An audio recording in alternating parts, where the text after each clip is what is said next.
Now, you're tuned into RBLR, the home of Tampa Bay's RBLR Sports. This is the RBLR Rays podcast. I'm your host, Zach Dobb, along with my co-host, Pat Davenport. Pat, good to see you, sir. It's been a little bit of a break. It's been a while. How are you doing? I'm doing good. I've had some time to process. I've had some time to grieve. I've had some time to kind of unpick the 2025 Rays season, and I'm feeling less sad than I was last time I podded when me and Carter were kind of doing the funeral. But we're gonna try and do the unusual practice of a second funeral because an important person to the deceased was not able to attend, so we're doing another one. How are you doing? I'm doing good. Yes, I was out of the country when the death occurred. It was something that I could see coming, but I was trying to delude myself that maybe they had a little bit longer before TOD, but was not to be. Passed away while I was overseas, which is a shame. And so I'm here to pay my respects to the season that was. And I'm also here saying thank you to everyone who is joining us on this little journey through the end of this season, into the off season. We appreciate all of you. If this is your first show, thank you for coming and viewing us. This is maybe not the most charismatic first show we're ever going to have for you, but we hope you enjoy anyway. If you're joining us once again, we appreciate you. If you do us a huge favor, if you're not already subscribed or following us on any of the socials, helps us out so much. It's free, just takes a second, helps us out so much. Before I give my thoughts, Pat, I wanted to hit you real quick and see, has there been any other, since you and Carter kind of you had a really great conversation about this 2 weeks ago. And has anything else kind of come to mind since that conversation that you'd like to get out there? I just think that, and maybe we'll talk about it more once you start to give your thoughts. There's some things that about this team are interesting in that this team never felt like it was particularly, apart from that 1 month, didn't feel like it was particularly good. But there were also never times where I felt like it was a particularly bad team. And I do think their record underperforms how they were. I do say that. Yeah. And that's not because of run differential. And there's some things that I think are really interesting about this team.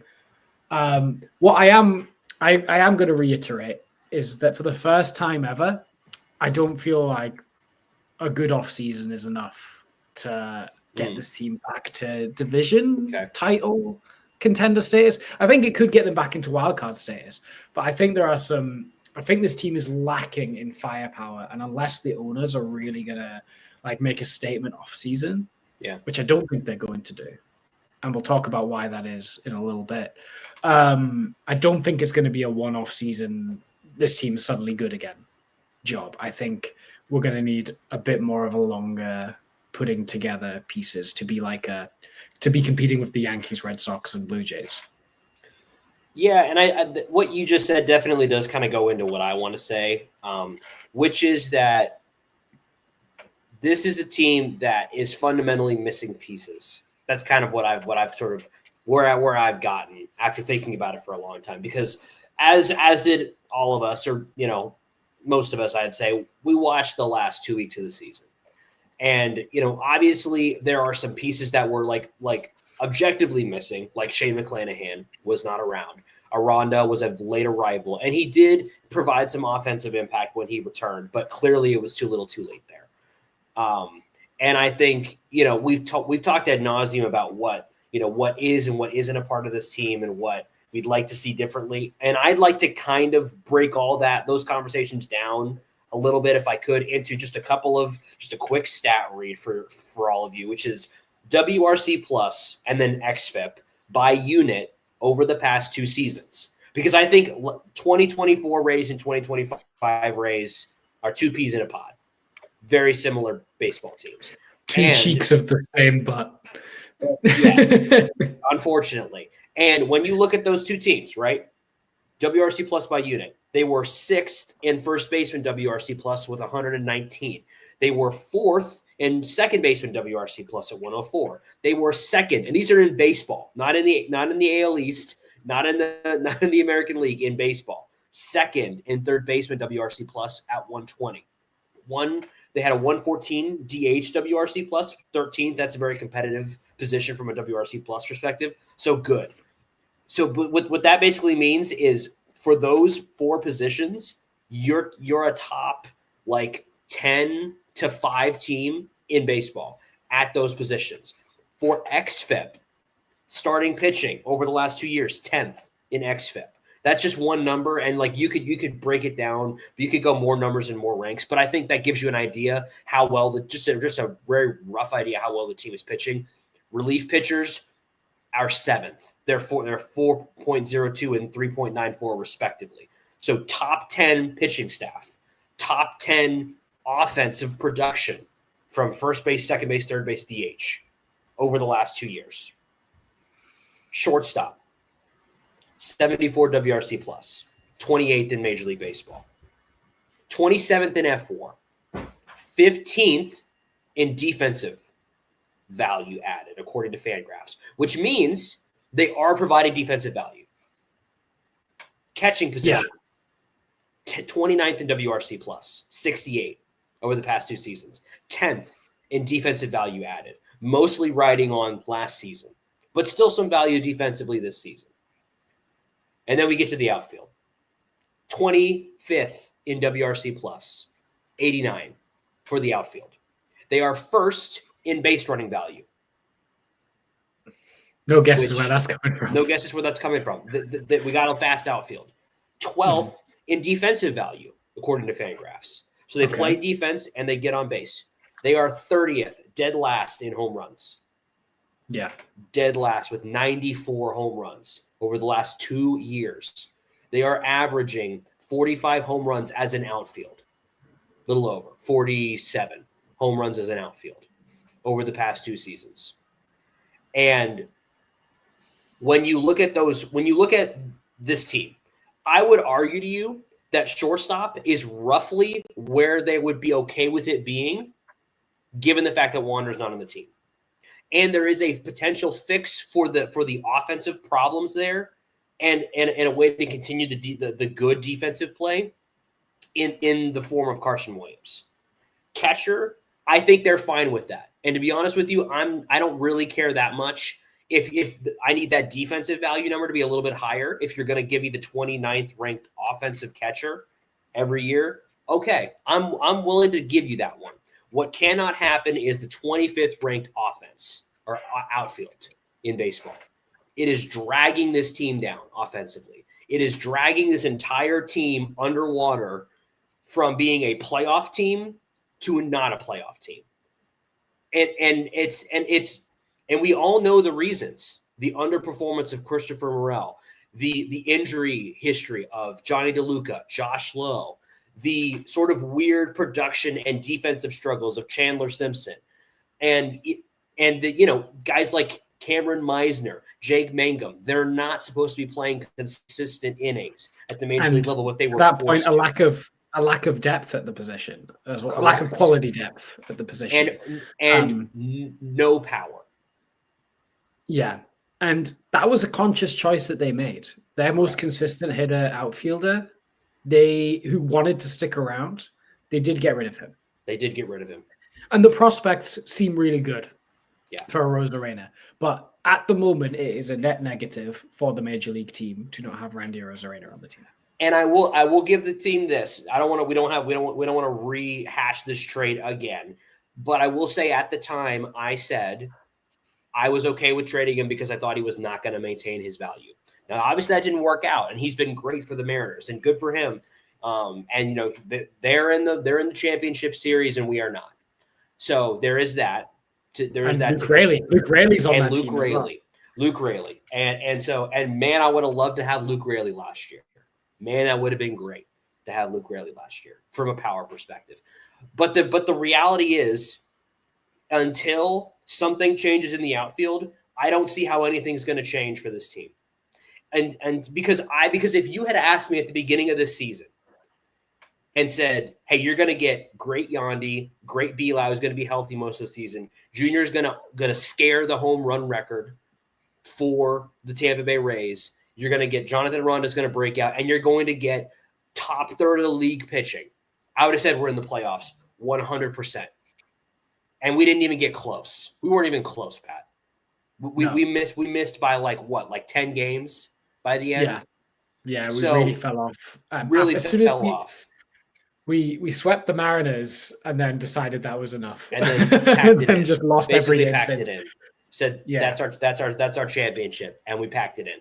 And I don't mean that literally. I don't think the team actually packed it in, but that's how it appeared in the win-loss column. And so, with that being said, unless the outfield improves, I don't see how there can be anything different. I don't see how we can get a better result from those units. I mean, yes, could the pitching have been a little bit better? Could we be top 5? Sure.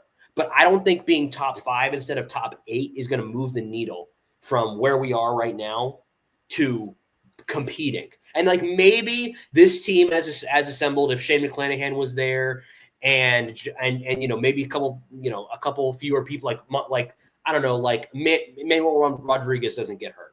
Maybe if that happens, you get a little bit closer to the wild card. Maybe next year you could sneak into the wild card.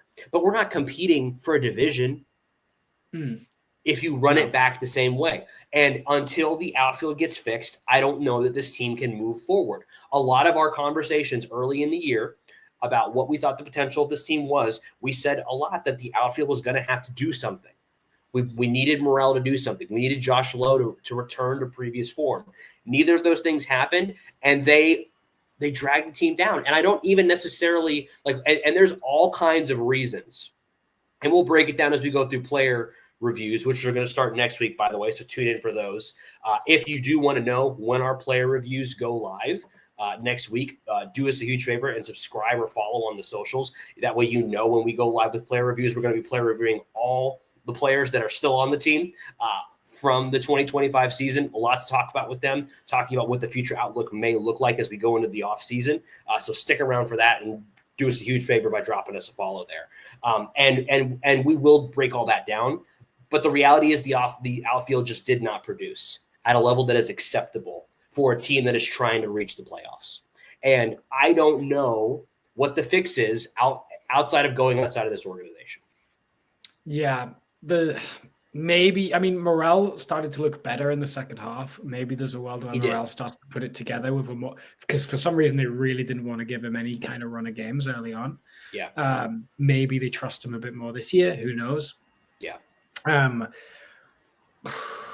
But you can't trust. It feels like you can't trust him though. It's not like you might. And Josh Lowe, you go, well, maybe he doesn't get hurt in spring training this year. Yeah. But are you counting on it? You right. shouldn't. Yeah. And that's a bonus if Josh Lowe doesn't get hurt at this point. It's like it's not it's the trend is that he gets hurt, and the fluke is that he's had a healthy season in 2023. Right. And I'll give Josh Lowe this. There's been some off the field stuff. I don't know any details, but I know he's been struggling with some off the field stuff. That's not, that's made it difficult for him mentally for sure. Okay. All right. I'm not here to hammer people, but the reality is these guys have not performed. And again, I wrote a whole article about how the Rays are not doing Morel right in the way that they're putting him out there in the outfield. So obviously we understand that some of these players maybe in better scenarios could play better. But the reality is there's nothing that we've seen that has given us the faith to say, we believe this team's going to turn it around. This season, I picked the Rays to win the World Series. I did that. And that I got to hold the L of a terrible prediction. But the reality is going forward, until I see this outfield improve in a meaningful way, I don't see myself predicting the Rays to do any better than make the wild card until something significant happens in the outfield.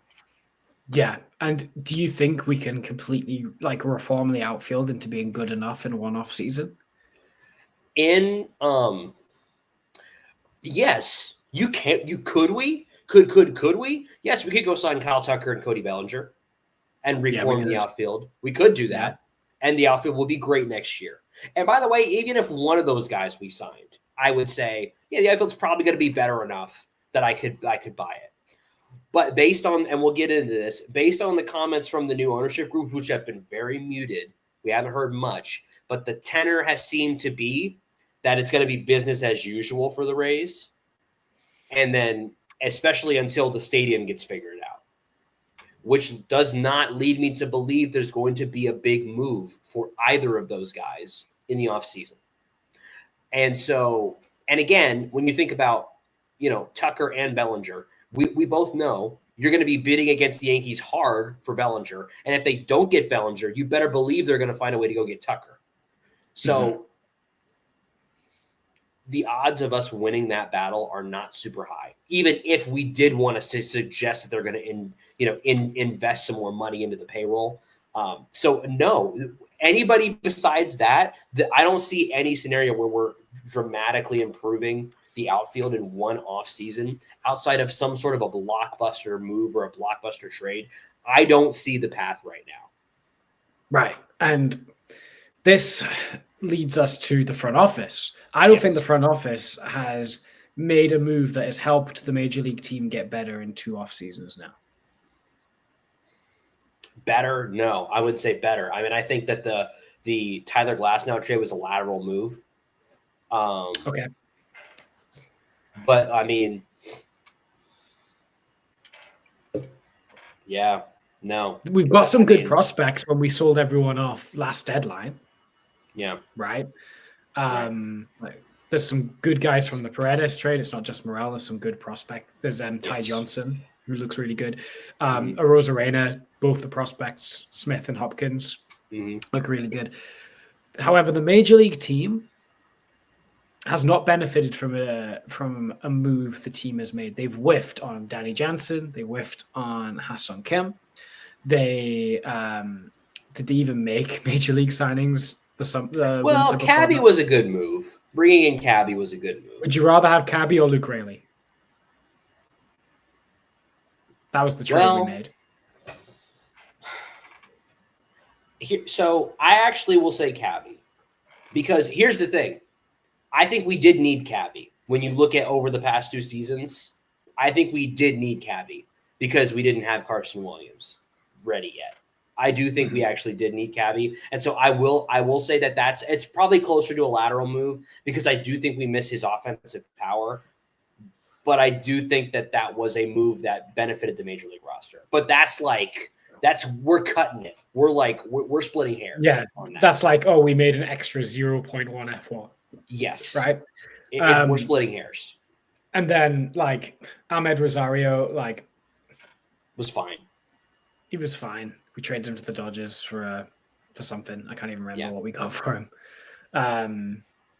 I mean, we managed to get something pretty decent out of the Danny Jansen trade, I think. I mean, I think that Jeffrey Springs trade is going to be a positive long term. I think Joe Boyle looked good so far, but he did not help the major league. Yeah, I mean, I can't really disagree with you. I don't know. And I guess my question, kind of off of that statement that you made, which I think is true, is what do you think is going on with that? Well, one, there's payroll limitations, and the longer this kind of $70 to $90 million payroll situation persists, the salaries of players and the contracts of players in free agency get higher and higher, but the team payroll remains the same. So that counts us out of more and more players in the market. I also think Eric Neander is I think he's a brilliant GM for what it's worth. Okay. I think he is a phenomenal GM, but his fatal flaw is that he is so averse to paying over anything, right? Mm-hmm. There have been times where he has been given a run on a free agent, but he's so averse to put that extra chip in, that extra year, that extra $3 million a year, whatever it is, right? He's so averse to going over the calculated value, that that means that again counts you out of so many players, right? Mm-hmm. And yeah, maybe it is inefficient to go sign Freddie Freeman for that deal. Yeah. Doesn't feel like it from how he's done for the Dodgers. Yeah. And honestly, like, this is where Rays fans, I think, come to this weird dilemma in their brains, where we want to be smart and we want to run, best value for money organization in sports, right? And that's what Eric Neander wants to do. He wants to run, wants to make the best team without ever overpaying for something, right? Yeah. If you're the Dodgers, do you care if you're overpaying? They clearly don't. Right, and do you know what the Dodgers are doing? They win all the time. Yeah. And I think there is a balance that is not, and obviously there are payroll restrictions. They claim there's not, but there are, right? Yeah. Stu Sternberg would never have went over $100 million payroll, no matter how many times he said it. Yeah. And unfortunately, it's not like intentions don't matter, right? It's only like there's no deep down. You either do or you don't. And he didn't do anything that indicated the payroll would go over 100 million. And I don't know if Neander would have spent the money. I think Neander, when given opportunities to spend money, would prefer to find the best value, right? Mm-hmm. And therefore, we cut ourselves off from like some of the better options to improve the team. And he's been really good at finding those wins on the margins. But the problem is the margins are thin. Yeah. And therefore, you can lead yourself to a streak where you're constantly thinking you might manage to get a value win on the margins, but you don't because it's such a razor thin margin. Yeah. And I mean, I think you could say... You keep trying to take these risks of going, oh, this player's due a breakout maybe, or this player's due a bounce back. And like, it doesn't happen. Yeah. When you could have gone and got Kyle Tucker because he's really good. And I don't want to lose Neander, but I just think there needs to be someone that shoves him to go on, take the risk, go on, overpay one time. Well, and I think it's kind of tough because I would say that he overpaid for Danny Jansen probably, and we saw how that worked out. So I like. And again, I don't want to kill him too much for that move, but I think your point about him needing to go a little bit above and try to really go for someone, like that's how, like, again, you're talking about like how could we improve the outfield enough to make a significant difference before the beginning of the next season? The only way that that's possible is to overpay for an outfielder. That's the only way. It's not possible to do that. Right. I just don't believe it is. He overpaid for Danny Jansen, but it wasn't like Danny Jansen was a lock to be good. Right. Like we were like, oh, he looks like he could be a pretty decent bat for a catcher. But he wasn't JT Realmuto in 2019. No. He's not, Adley Rutschman a year ago. He's not, and it's not like Freddie Freeman or Shohei Ohtani where you go, yeah, these guys will just be good. Yeah. This was still we're overpaying on a guy that we think will hopefully be good, but doesn't have the track record. He was never an all-star. Yeah. And I think that, you talked about the consistently trying to improve on the margins. I think that Neander had a incredible run from 2019 till 2023 of almost every single move on the margins hit, right? You think about Luke Raley, Kevin Kelly, those types of guys that were like the Chaz Rose of the world, the Nick Andersons of the world, that just were on the Drew Rasmussens, the Zach Littells, all of those moves that hit and became what they became. Even like Randy, like all those moves that seemed like they were just on the margins moves that he ended up getting those hits on. And it's been a bit of a cold Paredes. It's been a bit of a cold streak. So like you, I don't think I'm definitely not trying to pull the plug on Neander, but I do wonder where's the next great move going to come from for him? And it needs to, and if I may say so, it needs to come whenever it does come. It needs to come in the outfield because I don't see a solution for the Rays outfield in this system right now. Shall I tell you one of the biggest problems I have with this team's offensive setup? Go ahead. There's two extreme numbers here. This team swings the most of any team, and that tracks with the eye test. How many times could Jake Mangum have got a walk, but instead like hits a weak chopper because he's like so good at making contact that he'll just like swing at anything and attempt to like get a bloop or like chopper infield single out of it? Sometimes that works, but the amount of times he just would not take a ball. Like, let me list off some people that had a plate appearance for the Rays, right? And their walk percentage. Johnny DeLuca, 3.4 walk percentage. Really low. Jake Mangum, 4.4 walk percentage. Excruciatingly low. Chandler Simpson, 4.5 walk percentage.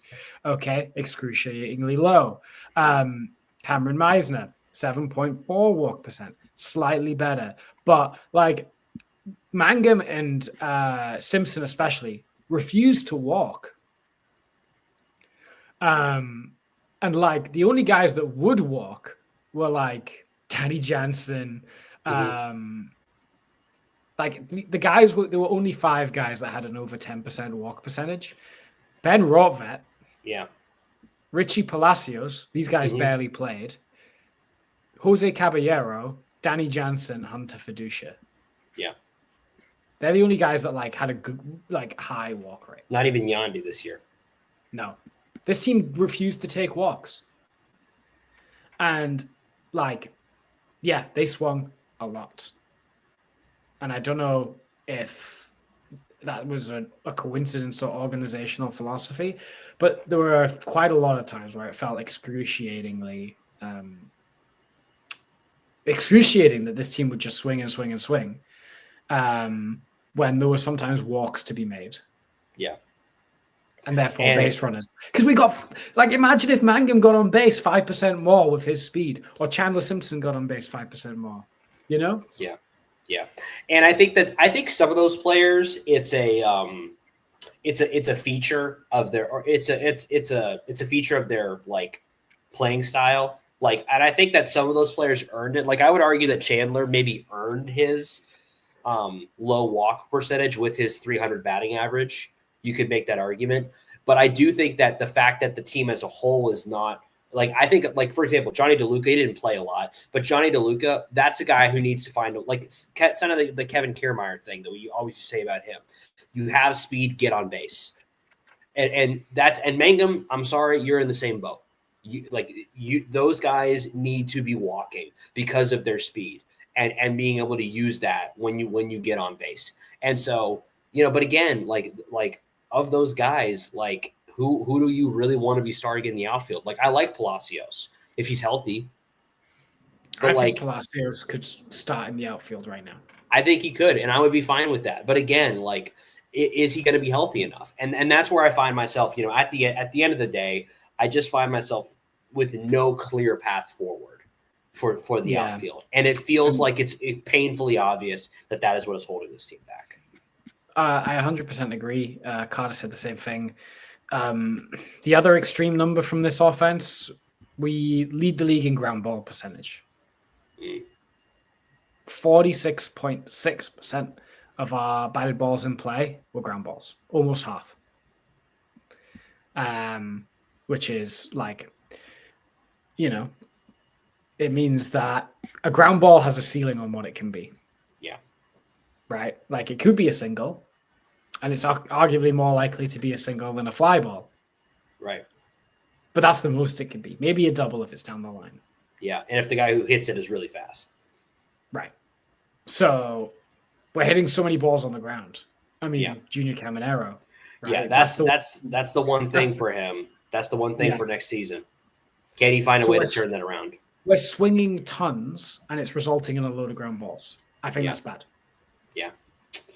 Yeah. Call that revolutionary analysis, but like it's I mean, when you look at, I think the fact, and I think this is, to kind of put a bow on it, I think that the fact that we can so clearly point out these clear weaknesses in the team if you can point out 3 clear weaknesses, swinging too much, outfield is just not producing, and way too many ground balls, it's going to be hard for any team like that to compete for a division.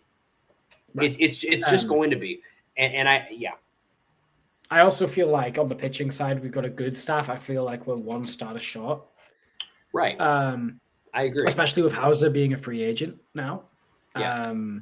And maybe 1 bullpen arm short as well. Yeah. Now, I think that also, the 1 arm short we were, I think, was Shane McClanahan and Emrod being hurt. I think that we do have enough in the system to make up for those guys to fill the holes from pitching perspective. And at the end of the day, I want to believe that this team can find a way to fill those holes. But it's just not that easy to fill holes in your roster like that when you don't have a huge payroll.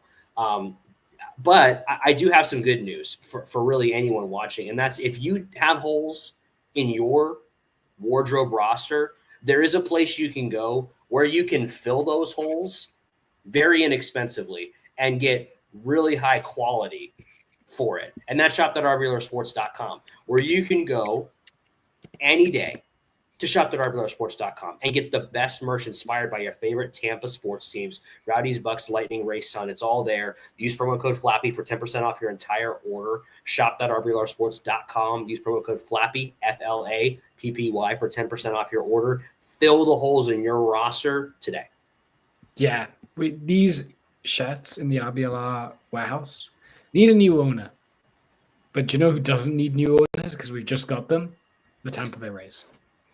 We have, and it's the story of the offseason so far for the Rays. And by the way, if you're interested in the stories of the offseason for the Rays and you listen to us talk, another place you can go and get great Tampa Bay Rays analysis every single week is the Rays Roundtable right there at RBLRsports.com. You want to go there, you'll get great analysis in addition to us, and there is a lot to discuss when it comes to this new ownership group. Where are your thoughts been? As there's been quite a lot of announcements in and around it since we got the official confirmed it's done. So where's your head at right now?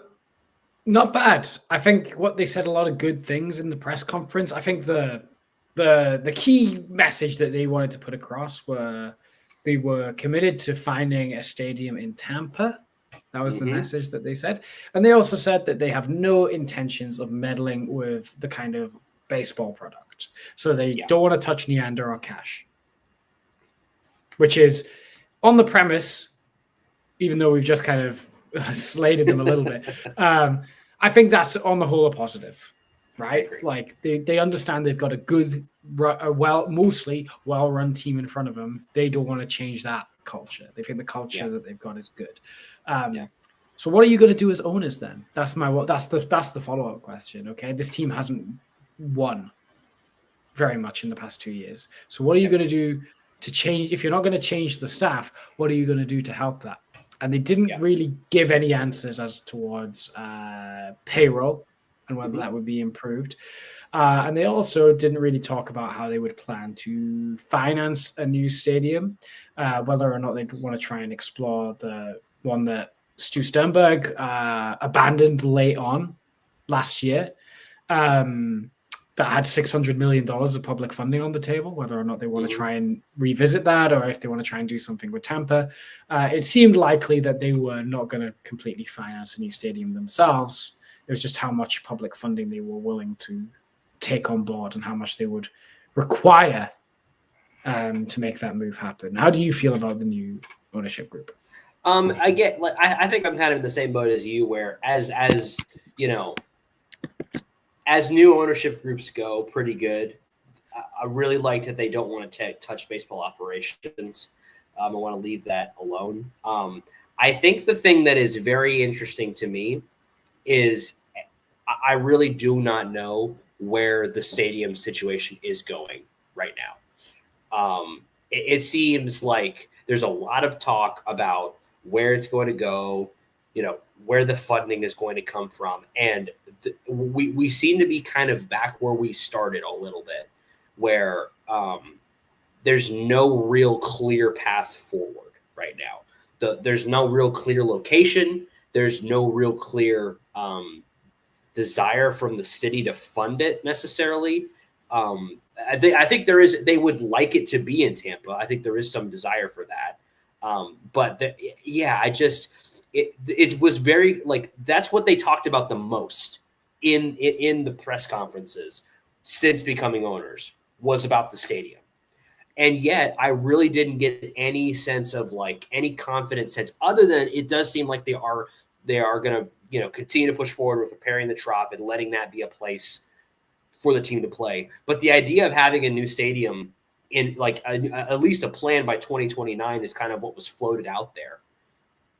And I just am like, I just don't really see I don't currently see the path forward for that right now. And maybe I'm just burnt out of stadium talk from the last couple of years. And so it's hard for me to really wrap my head around it again because it felt like we were so close and then it was gone. And now we're back again kind of in the same boat, but now it's changed since it seems like the move they do really want to be in Tampa proper and not in St. Pete. And so now I'm just left with no, like, I just don't know. And I don't really know what it's going to take, to get it over the hump. And I think a lot of what the team is going to be going forward is going to have at least in part to do with where we play baseball, because I don't think that this team is going to make significant payroll infusions until the stadium until it's solved. It just doesn't seem that way from what we heard from the new ownership group. It does not seem like it seems like the stadium is their primary focus. And until that is figured out and the funding is figured out, and obviously the team was purchased for $1.7 billion, and there's a significant ownership group, not just Patrick Zalewski. There's a significant group. So it does not necessarily seem like funding is the issue, but it is clear where their priority is, and that is in getting a new stadium. So until then, it doesn't really seem like we're going to get any significant infusion of cash from a payroll perspective. And so that leaves me, in a way where I don't really want to talk about stadium stuff, but I feel like I have to, because until that gets figured out, it feels like there's a hard cap on what the payroll can be for this team, which, as we just kind of discussed with the current roster construction, the current talent composition of our minor league system when it comes specifically to the outfield, it seems like it's almost a cap being put on the team's potential until further notice. And that is a little bit concerning to me, but I'm trying not to be too doom and gloom about it until we've given them a chance and given them at least an offseason to see what actually happens. Maybe they're trying to, keep their cards close to the vest. They don't want to put out there that, hey, we want to spend all this money and then, get taken to the cleaners by agents. Maybe they're trying to keep that close to the vest. I don't know. But nothing that I have seen so far makes me feel significantly different about this ownership group to Stu Sternberg. And that's really all I can say right now. Right. But I think to play Angels advocate, is that the positive side to an argument? Let's pretend it is. Let's pretend that's a real thing. To play Angels advocate, I think you're right that in terms of they've not given any indication that they're going to significantly add to payroll. They're not going to change the front office. So what's actually going to be different about this? I am disappointed that they were like, when they bought the team, they knew that this stadium thing was an issue, right? So you would like to hope that they have some kind of plan for how they're going to address this. And they didn't really give an indicator of that other than they still want to stay in Florida. But the one positive they do have over Stu Sternberg, and this is a real positive that they have over Stu Sternberg, is Stu Sternberg burned his bridge at every end with every possible avenue of keeping the team in Tampa. That's true. This is a fresh slate with every party, with St. Petersburg, with Tampa, like wherever they want to put it in the nearby area. They now have a new face, a new chance, or negotiations can begin fresh with these guys. Yeah. Because Stu Sternberg had to sell the team because there was no way out after he burned his bridge especially with St. Petersburg, right? Yeah. But yes, you're right. The ownership group need to put their money where their mouth is and go. And what they'll probably have to do is be more ready to accept a lower public figure fund than Sternberg was offered. Yeah. And that's going to mean spending money after they've already spent a lot of money on acquiring the team. Yeah. But again, which, you would have to think that when they acquired the team, they knew that was a part of it, right? Yeah. Like you have to assume that. Like you have to assume when they were putting this ownership group together to purchase the team, it was with the thought of, hey guys, we have to put up this money to buy the team, and we're going to have to put up at least minimum 800 mil, probably, to build a new stadium. We're not naive. We're not naive in the fact that, they are going to have to do some politicking. They're going to have to do some theatrics. They're going to have to, do the business of it all, like, the businessing of it all, and play the negotiating game to try and get the best figure they possibly can. But the starting point is, if you want to go to St. Petersburg, you go, hey, we were offered $600 million were offered to Stu. Let's start there in St. Petersburg. And then if you're serious about going to Tampa, then you go, right, okay, we know you're not going to be able to offer the same amount as St. Petersburg, but surely you'd rather the Rays come here. What can you offer? And you have to start from that, right? Yeah. And you've got to also not be naive from their perspective and go, listen, Tampa are not going to offer $600 million of financing. If they get half of that, that's a pretty good deal from Tampa City, because Tampa are nowhere near as eager to put public funding behind the stadium. Yeah. I think they're totally fine. No, right? I think they're totally up for having the Rays in Tampa proper. Yeah. But they're also like, why should taxpayers have to pay for that? Right. And so again, like, I hate that we're a baseball pod talking about local politics, and like we are here telling you, hey, if you like this local politics, stay tuned, because we will be talking about more local politics on this baseball show into the off season. It's been a common theme of the past year. Yeah. And honestly, it's been more, there's been more to talk about with the politics than there has been with Rays baseball lately, because it's not been a compelling on-field product. But no, and the off seasons have been quiet for the most part. And so we were really stuck with like all that sort of stuff. So it is what it is. We it is what it is. But at the end of the day, what I think will be interesting about this offseason is, obviously we've got clear needs to address as we approach it, as the actual offseason approaches. We've got a clear need to address the outfield. We have also got a very, very, very interesting roster crunch. We have got so many 40-man eligibles. Yes. And we've got quite a few people on the 40-man that may or may not remain on the 40-man, that are like on the fringes. And we have got a lot of guys on the 60-day IL that will need to be reinstated. Mm-hmm. So we may have to dedicate a whole episode to the 40-man roster. Yeah. And that could lead to a very busy first couple of weeks of the offseason. Yeah, and that's not even getting into the Rule 40 draft, and into all that kind of stuff. There's a lot to discuss. Going into this offseason, and whether and again, like, it's hard to say right now when you think about all those moves that need to be made for the team, how much those moves are going to affect the ability of this team to compete for a division again. It's hard to say that right now.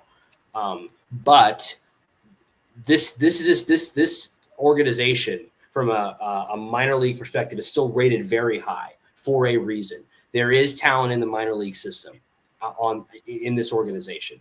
So I do think that there, whether it is through those players being, whether they're added to the 40-man or whatever, they're going to have an effect on this team, whether directly or through trades or whatever. And so there's still a lot to talk about. Regardless, even though there is some, I'm working through this of despite the fact that my frustration is what it is with the team and not knowing what the future holds, I do find there's still a lot of value in what we're going to be discussing and in all of the elements of this team, because this team has found ways to win where honestly the talent has been less at times. There is real talent on this team. It's just going to be a question of, can they find some of that magic that maybe was been missing in the last season or so. And it's often when we least expect it. So yeah, we gotta, this season sucked. Let's flush it. We're going to be here every week-ish throughout the offseason, and we're going to be breaking down all of the moves as they happen. So when you see that Mark Topkin breaking news tweet, just know that we're going to be telling you all about the player that quadruple A player that we acquired and why they're going to be the next breakout star. We're going to be telling you why the reason when we trade, when we end up trading, let's say Brandon Lau, we're going to tell you why that's a good thing and a bad thing. We're going to be breaking everything down for you, right? Okay, so just make sure you stay tuned to the RBLR show every single week, because we're going to be here breaking down every move of the offseason, as well as reviewing some of the players in more detail. Yeah, we're gonna have player breakdowns of everybody still on the team, starting with a player that is going to be very fun to talk about next week, and we hope that you will join us for that conversation. If you want to know when that conversation is going to happen, when we're going to be live, you can follow us either on any of the socials that you enjoy us on, or on YouTube. And if you would like to share how you feeling about this season, how you're feeling about the players that we're breaking down, any of the offseason moves as they come, you can drop a comment over on YouTube, and we'd love to hear from you guys. So do us a huge favor. We'd love to hear from you guys, and we appreciate all the support that you guys have brought us all throughout this season. And it's been a lot, we've had a lot of fun. It definitely was not the end to this season that I think any of us wanted. It just wasn't. But I still enjoyed the journey. I enjoyed the journey with you, Pat. I enjoyed the journey with Carter, with everybody else who came on the show throughout the season, and with all of you in the audience. So thank all of you for doing another season of Rays baseball with us. And we're gonna take you through the offseason the best we can. Yeah, absolutely. And I maybe my third season on the podcast will be the one where we actually do well. Maybe it will. And you know what? Whether this is the offseason where things turn around for this team and we've kind of back to where we believe this team can be, or whether it's more the same, we love this team. We love rooting for them. And no matter what, it's going to be Rays up. Rays up.